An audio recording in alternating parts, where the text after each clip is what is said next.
एक बार फिर से वेलकम है आपका हमारे चैनल स्टोरी हब में। एक अधूरी धुन, द फॉरगॉटन मेलोडी।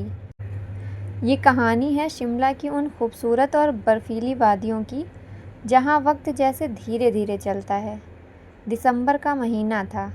चारों तरफ गहरी धुंध छाई हुई थी और कड़ाके की ठंड थी। इस शहर के एक कोने में एक पुराना छोटा सा कैफ़े था जिसका नाम था द ओल्ड पेज कैफ़े। ये कोई आम कैफ़े नहीं था। यहाँ चारों तरफ पुरानी और नायाब किताबों की अलमारियाँ थीं। इसी कैफ़े के एक कोने वाली टेबल पर बैठा था आरव। आरव स्वभाव से बहुत शांत, गंभीर और अकेला रहने वाला इंसान था। वो पेशे से एक लेखक यानी कि राइटर था जो अपनी नई किताब के लिए एक शांत जगह की तलाश में शिमला आया हुआ था। आरव अपनी कॉफ़ी का मग हाथ में लिए खिड़की से बाहर गिरती हुई बर्फ़ को देख रहा था। उसे अपनी कहानी के लिए एक ऐसे किरदार की तलाश थी जो बिल्कुल अलग हो, जिसमें ज़िंदगी की एक अलग ही खनक हो। ठीक उसी वक्त कैफ़े का दरवाज़ा खुलता है और हवा के एक ठंडे झोंके के साथ अंदर कदम रखती है मीरा। मीरा के चेहरे पर एक अजीब सी रौनक थी।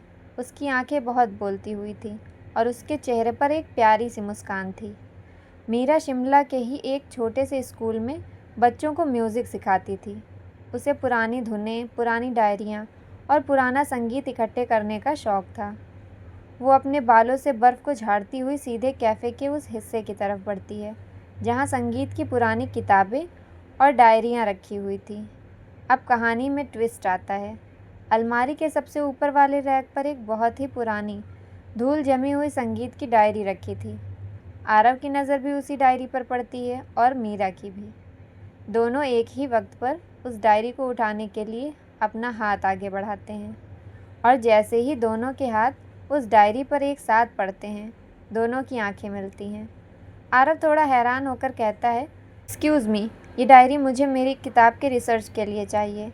मीरा थोड़ा मुस्कुराकर लेकिन हक से कहती है, लेकिन इस डायरी को पहले मैंने देखा था, और वैसे भी एक राइटर को संगीत की डायरी से क्या काम? इसमें तो अधूरी धुनें लिखी हैं जो सिर्फ एक म्यूजिशियन ही समझ सकता है।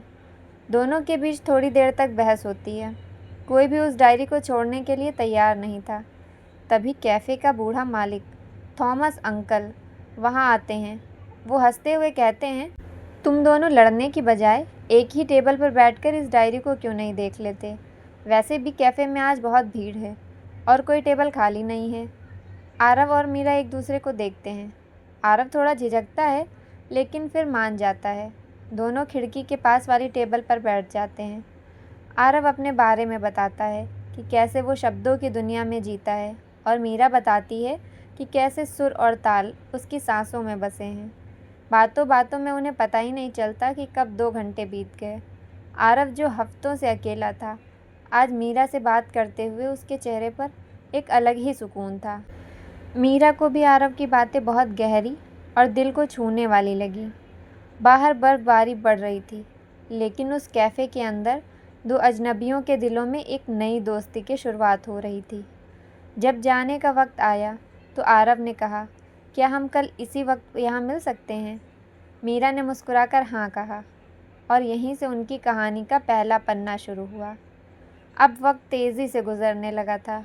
आरव और मीरा का हर रोज़ उस कैफ़े में मिलना एक नियम बन चुका था। आरव जहाँ खामोश और सोच में डूबा रहने वाला था, वहीं मीरा चुलबुली और हर बात पर खिलखिलाकर हंसने वाली थी। लेकिन कहते हैं ना कि अपोजिट्स अट्रैक्ट, सच होता है। धीरे धीरे आरव मीरा के म्यूज़िक स्कूल भी जाने लगा। वो दूर बैठकर मीरा को बच्चों को गिटार और हारमोनियम सिखाते हुए देखता रहता। मीरा जब भी गाती थी तो आरव को लगता था कि उसकी कहानी के सारे शब्द जीवित हो उठे हैं।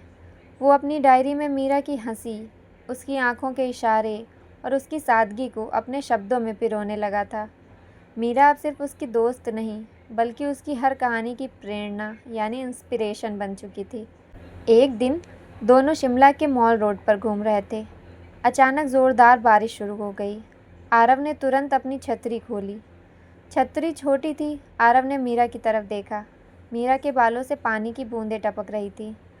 उस पल में एक अजीब सी खामोशी थी जिसमें बहुत कुछ अनकहा रह गया था।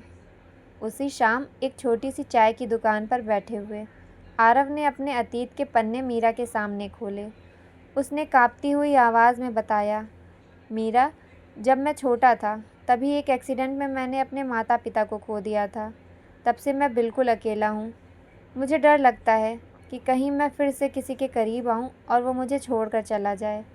इसलिए मैंने लोगों से दूरी बना ली थी। मीरा ने बिना कुछ सोचे आरव का हाथ अपने हाथों में ले लिया। उसकी आंखों में आंसू थे। उसने कहा, आरव, जो चले गए वो वापस नहीं आ सकते, लेकिन इसका मतलब ये नहीं कि तुम ज़िंदगी जीना छोड़ दो। अब से तुम अकेले नहीं हो। मीरा के इन शब्दों ने आरव के दिल के उस सूनेपन को हमेशा के लिए भर दिया। कुछ हफ्तों बाद नए साल पर पूरा शिमला लाइटों से सजा हुआ था।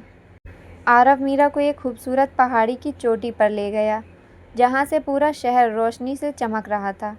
आरव ने अपनी जेब से एक छोटा सा मखमली बॉक्स निकाला।